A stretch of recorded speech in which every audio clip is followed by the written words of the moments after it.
Yo guys, welcome back to the channel. Let's talk Leeds United. Hope you're doing well. The weather is gorgeous, isn't it? Bit too hot at times, especially for us gingers, but we move. It's looking inevitable that Brendan Rodgers is taking the Celtic job, which rules him out of the Leeds job, obviously, and it's looking increasingly likely that Daniel Farke is going to be our next manager.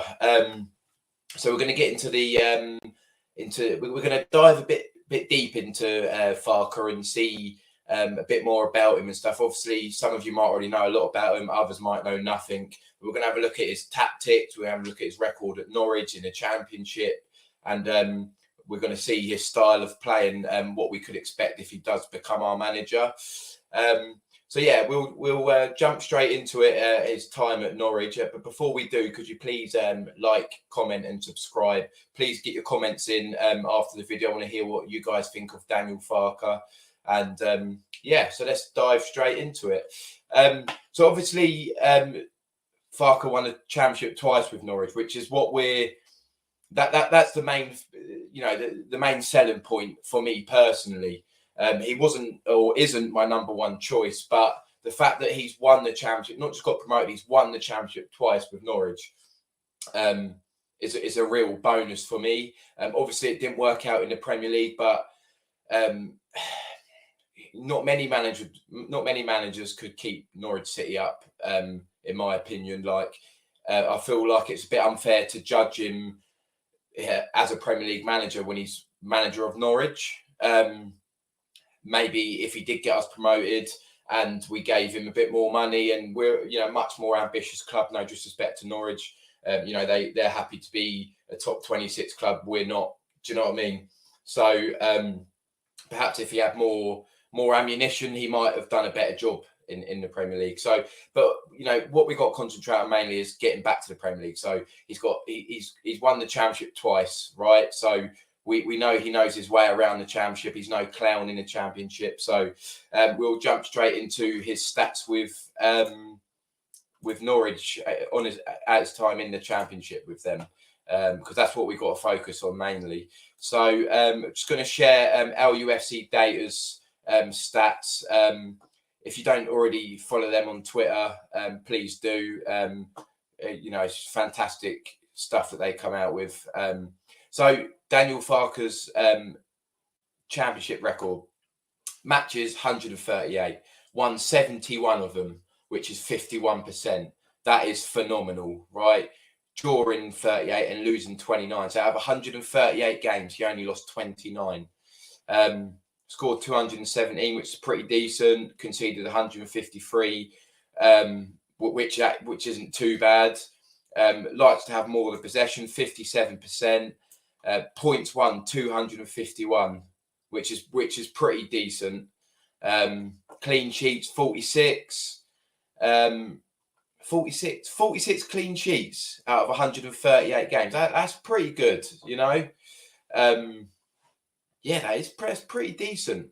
Like I just said, he knows his way around the Championship, which is what we need. I know there could be some doubts looking beyond that, but let's just concentrate on getting out of the Championship before we worry about the Premier League.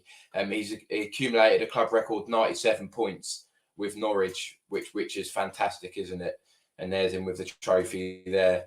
So we know he's got what it takes to get out of the Championship, and the reason I'm doing this video is because it's becoming increasingly more likely that he's our next manager, especially with Stuart Webber leaving Norwich. It's just like, the dominoes are starting to fall. It's like it's happening, and I think it could be done, very soon, like in the next few days, maybe a week tops.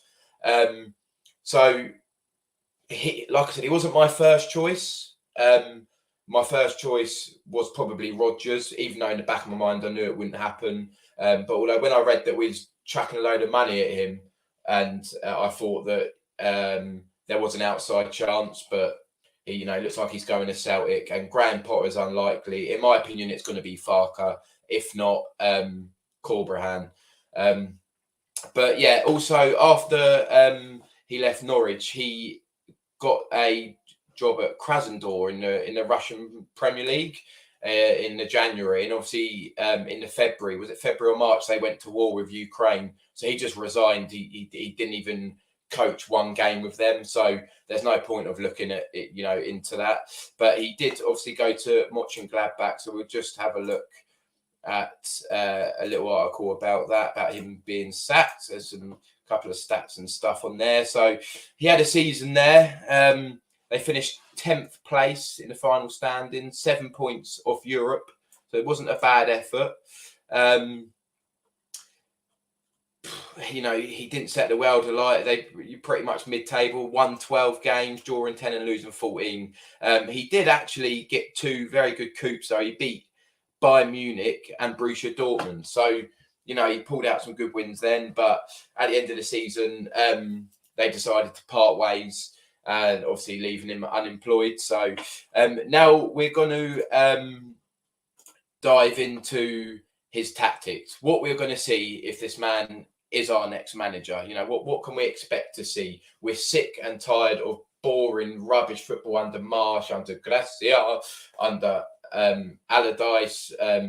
Obviously, Allardyce did what he had to do to try and grind out a win, so I don't look too much into that. But the last time I enjoyed watching Leeds play football was a very long time ago. And Farke, he does play some entertaining football. So we'll just have a look at the formations and style of plays that he adopts, using a site called The Mastermind, which is pretty decent. You should go and check them out as well. The style, the formation, 4-2-3-1, which I know might ring alarm bells because that's obviously what Marsch played most of the time. But the difference is he likes width. So the fullbacks will get wide. The left wing and right wing will get wide.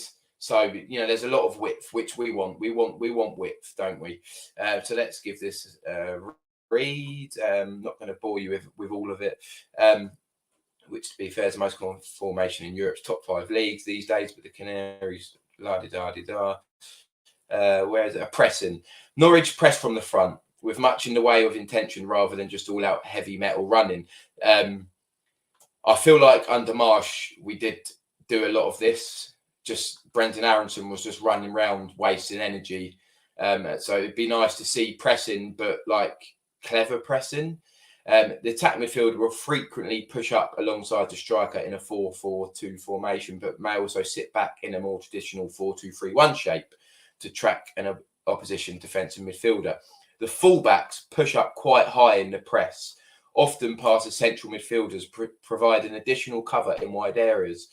Key to this approach is that the attackers are the first line of defence, which we want. We want to be a solid unit for a change. How many times do we just like that Lucas Moura goal last day of the season? It just walked straight through us. Like, I don't want to take nothing away from him, but it was like adults v kids. But anyway, let's not get sidetracked. Key to this approach, the attackers have just read that. Buendia, for example, is one of the team's greatest defensive assets. He's completed the most tackles in the entire team. That is very interesting. So Emi Buendia, probably their best attacking player going forward, also completed the most tackles. So, well, that I hadn't seen that. That's quite good. It's quite an astonishing number for an attacking midfielder. It is, yeah. But it speaks to Norwich's aggressive approach and quickly winning the ball after losing it. But aggression does not necessarily mean fouling and beating down an opponent. Norwich conceded the least amount of fouls per game this season, partially down to their high possession, but also partially down to their careful approach to pressing. So they ain't charging around at 100 miles an hour, aimlessly running left, right and centre, trying to, they're doing it tactically. They're doing it cleverly. They're saving their energy, which would be amazing to see. Norwich also deploy a shape that is naturally suited to counter pressing. How the team set up to win the ball back, even though they're the ones in possession. Their 2-4-4 attacking shape sees the central midfielders and centre-backs engaged in a box-like structure. It means that the wide areas could theoretically be exposed on the break, or usually they're able to shut that down. Quick transitions. This is important. After winning the balls, The Canaries place a large emphasis on quick transitions and vertically. Only Wickham and Brenton utilise the centre of the pitch more, with the Wanderers much of la-di-da-di-da. Norwich, on the other hand, combine with short, quick passing moves, looking to get their danger man on the ball in early moves. So when they're out of possession, they're pressing high up the pitch, running round, but carefully running round, tactically running around, not burning energy. When they lose the ball, bang, bang, bang, they're on the move. The fullbacks are up. They want to get their most influential players into the game. And in this occasion, it's Brendir. For us, could be Nonto, could be Somerville, could be Sinisterra if he stays. I'm going to say Harrison, but it's looking like he's definitely going to leave, in my opinion. Despite having that vertical, quick, attacking transit mindset, Norwich also keep more possession than any other team. Gibson and Hanley, as two centre-backs, will often pass the ball around at the back, looking for the right openings, as Oliver Skip drops to the side of them to pick up the ball. So he likes to pass out from the back, which is common these days, but we need centre-backs who are able to do that. Robin Koch, absolutely useless at doing that. Liam Cooper, useless at doing that. So I'm hoping, Voba, it wouldn't be amazing if we could have Cresswell and Voba at the back, in my opinion. Let me know in the comments below who you'd like as our defensive partnerships. In my eyes, we've got to make a lot of changes in that area. Farke's men have spent more time in their own third this season than the opposition's third. Okay, that's quite interesting. This is quite unusual, yeah, it is. Concluding thoughts. After sticking by Daniel Farke, Norwich has been rewarded with the team. This counter-pressing, quick transitions and quick passing sequences. Similar to Bielsa, no?